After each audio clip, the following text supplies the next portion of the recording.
संजय मामा शिंदे जिल्ह्यातील मातब्बर नेते, पण विधानसभेला त्यांचा एक निर्णय चुकला आणि सगळं गणित बिघडलं।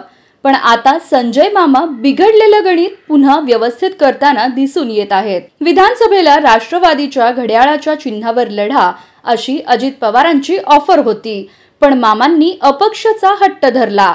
त्याचा फटका संजय मामांना बसला।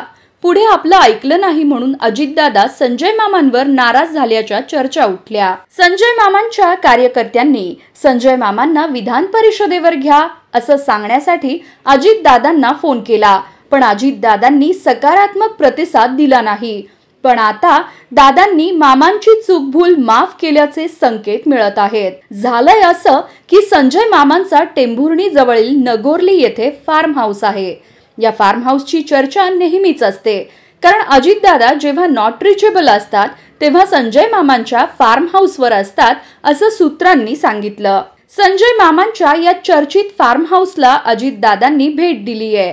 त्यांनी मामांचा पाहुणचार स्वीकारलाय। इतकंच काय तर कृषी मंत्री माणिकराव कोकाटे यांनी देखील मामांचा पाहुणचार घेतलाय।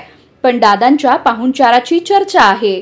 यावरून दादांनी मामांची चूकभूल माफ केल्याची चर्चा सोशल मीडियावर रंगली आहे।